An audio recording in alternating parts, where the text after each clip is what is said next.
Dapat relax lang. Ayan.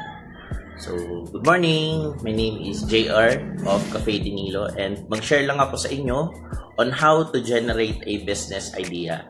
So, ito na nga. I have a friend na nagtanong sa akin, JR, paano ba mag-generate ng business? So, siguro ang tanong niya sa akin is more on sa kung ano yung ginagawa ko. Pag sinabi kasing business, masyadong malawak yung sectors niyan. In fact, meron niyang 4 sectors. First is yung manufacturing. Second is yung services. Third is agricultural. And fourth, sa pagkakaalam ko, is knowledge-based businesses. So, yung mga IT, website development, kasama na din siguro doon. Mga applications, yun, business din yun. So, more on, ano sila, yung mga skilled, kumbaga. So, siguro ang may share ko lang, since ang forte ko is nasa services, which is yung food business. Pasok siya sa services. So, paano ba mag-generate ng business pagdating sa sa services? So, sagutin ko lang to based sa knowledge na meron ako at sa natutunan ko.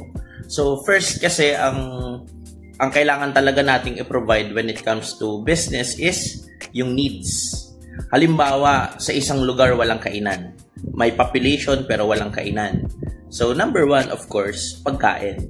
Or pangalawa, laundry, water refilling station. Basta kung ano yung wala dun sa lugar na kailangan ng tao. Yun yung mga basic na kailangan natin para mabuhay. So, yun, pinakamabilis na business at mas mataas yung rate ng ng success. Ang problema diyan, pag marami na kayo, pag marami ng competitors. So, based sa experience ko, especially sa food, nag-start ako way back 2014. Very limited lang yung nag-o-offer ng katulad kong produkto.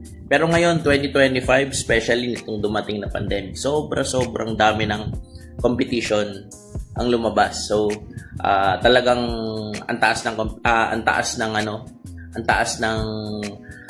ng competition level sa food business sa mga panahong ito. So, talagang pasarapan na lang at the same time yung mura, affordable. At the same time, syempre yung satisfactory level ng tao kailangan ma-meet natin. So, doon nag-edge siya. Doon lang siya naglalaro kung sino yung masarap, kung sino yung mura, at kung ano yung kung saan sila nasasatisfy. Ayun.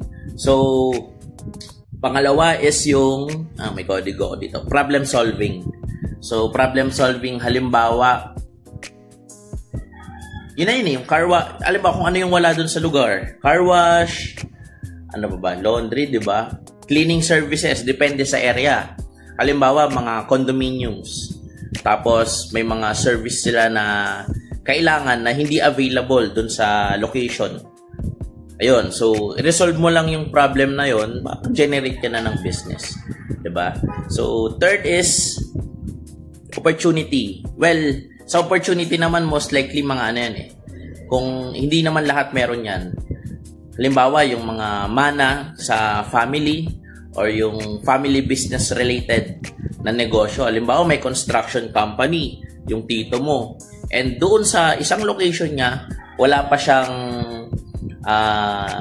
supplier or halimbawa hardware na lang kung saan siya kukuha ng materials. So, pwede mo gawin yun. Pwede kang mag-tie up dun sa family business ng tito mo. Business na kagad yun. Ikaw yung sa logistics and materials. So, yun. And fourth, yung passion. So, yung iba kasi regardless kung ano man yung papasukin nilang negosyo, pero ang mahalaga sa kanila is paborito nila or yun yung gusto nila gawin. Katulad ko, before nag-aral ako ng civil engineering pero hindi ako nakatapos dahil mas sinunod ko yung passion ko. Yun naman ay business. So, pag sa business, food. Una kong pinasok is yung food processing equipment. So, nag-buy and sell ako before. Mga blender, deep fryer, burger griller, steamer, etc. Yun yung una kong pinasok na related pa rin sa food. Then eventually, nung nakaipon ako, nag-put up na ako ng sarili kong negosyo. And awan ng Diyos, up to now, meron pa naman akong na-survive na isang pwesto. So, yun. Pero ang rate ng success doon sa passion is very small lang. Parang nasa nasa 10% sa lahat ng mag-open ng food business na from scratch. Kumbaga yung sa out of passion lang, hindi natutunan sa kahit na sino, generate lang sa sarili. Nasa 10% lang. Yung margin na yon, kinuha yon sa yung first 5 years, then yung 5 years and continuous. So, yun, 10% yun. So, ano pa ba? So, siguro ang mabibigay ko lang na tip pag nag-start ka ng business is yung scalable. Halimbawa ng scalable is yung sa food business.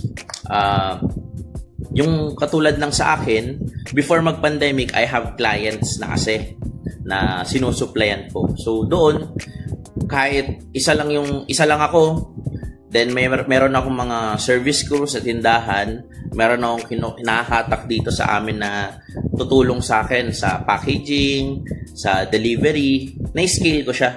And in the future time, parang halimbawa yung mga franchising businesses, ganun din na-scale lang nila yung negosyo nila.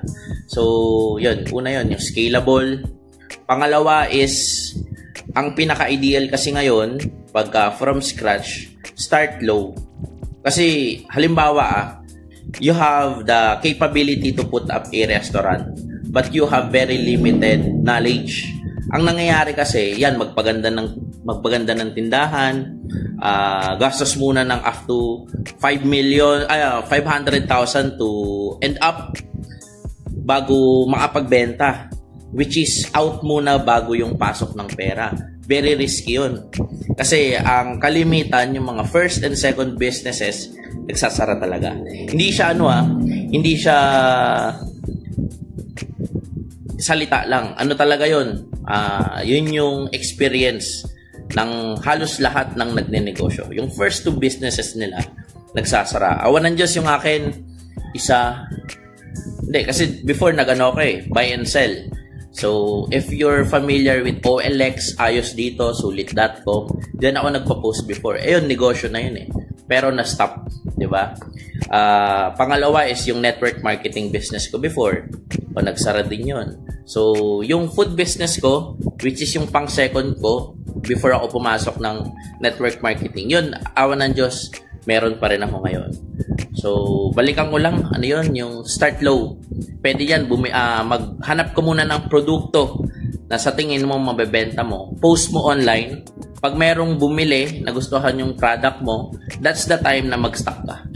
Then, ipasa mo dun sa customer hanggang lumago yung puhunan mo. Mas magandang doon mag-start kasi along the way, mai-improve yun. At the same time, may manganganak na idea dyan Basta ginagawa mo yung business. So, that's 9 minutes. Yan lang. Thank you.